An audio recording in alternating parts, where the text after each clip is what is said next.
YS Jaganmohan రెడ్డిపై AP కార్మిక శాఖ మంత్రి సుభాష్ హాట్ కామెంట్స్ చేశారు. వైఎస్ జగన్మోహన్ రెడ్డి మానసిక పరిస్థితి అస్సలు బాగాలేదని, అందుకే లండన్ వెళ్లి వైద్యం చేయించుకున్నాడని సంచలన కామెంట్స్ చేశారు. విమర్శలను తట్టుకునే శక్తి జగన్ కు లేదన్నారు. రాజకీయ నాయకుడిగా మంచి విమర్శలు చేస్తే ఖచ్చితంగా స్వీకరించాలని చురకలంటించారు. స్కూల్ పిల్లాడిలాగా అటెండెన్స్ కోసం అసెంబ్లీకి వచ్చారని ఫైర్ అయ్యారు.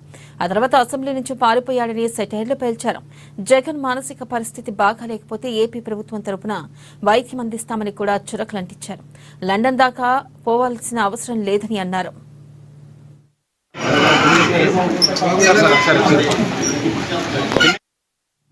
ఇక అసెంబ్లీలో మొత్తం స్థానాల్లో 23 ఉంటే తప్ప ప్రతిపక్ష హోదా రాదని తెలిసినా పోకిరి సినిమాలో ఆలీ మాదిరిగా ప్రతిపక్ష హోదా కావాలంటూ జగన్ భిక్షాటన చేస్తున్నారంటూ రాష్ట్ర కార్మిక శాఖ వాసంశెట్టి సుభాష్ ఘాటుగా విమర్శించారు. ఇక అంబేద్కర్ కోనసీమ జిల్లా రావులపాలెం మండలం గోపాలపురంలోని హైటెక్ స్కిల్ డెవలప్మెంట్ ట్రైనింగ్ సెంటర్ను స్థానిక ఎమ్మెల్యే బండారు సత్యానందరావుతో కలిసి సందర్శించారు. నిరుద్యోగులకు వివిధ విభాగాల్లో శిక్షణ ఇచ్చే విధానాన్ని మాస్టర్ గుబ్బల సూర్యనారాయణ మంత్రికి వివరించారు.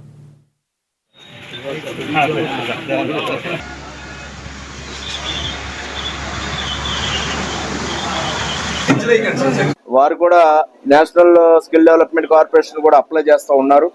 ఈ యొక్క సెంటర్ ని మన కోనసీమ ప్రాంతానికి ఒక వేదికగా చేసుకుని ఈ అంబేద్కర్ కోనసీమ జిల్లాలో పూర్తి స్థాయిలో వేలాది మందికి ఇక్కడి నుంచి ట్రైనింగ్ ఇచ్చి వారికి ఉపాధి అవకాశాలు పెరిగే విధంగా వారు కృషి చేయాలని, వారి పూర్తి అండదండలు గౌరవ మంత్రి గారు సుభాష్ గారు, నేను, అది మా స్థానిక పెద్దలు రామకృష్ణ గారు, యువ నాయకులు సంజీవ్ గారు, వీళ్ళందరూ కూడా ఇప్పుడే ఒక కార్యక్రమం కూడా రావులపాలెంలో హై స్కూల్లో కూడా పిఎం సూర్య గారు ముక్తి బిజిలీ యోజన కింద కూడా కార్యక్రమం పెట్టారు.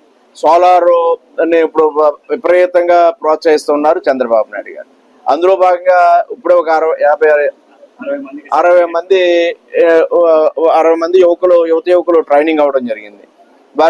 వారికి సర్టిఫికెట్ ఇవ్వడం, వారికి ప్లేస్మెంట్ ఇవ్వడానికి కూడా అవకాశాలు మెరుగుపరిచే విధంగా చర్యలు తీసుకోవడం జరిగింది.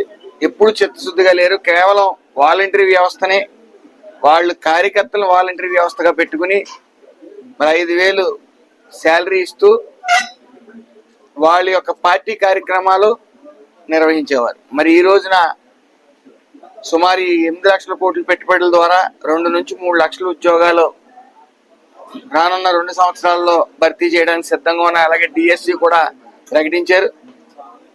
మరి ఈ రోజున ఈ గోపాలపురంలో skill development and training centre సుమారు 2008 నుంచి నిర్వహిస్తున్న గుత్తుల సునామీ కుమార్ గారు మరి అనేక వేల మందికి స్కిల్ చేస్తూ అదర్ స్టేట్స్ కి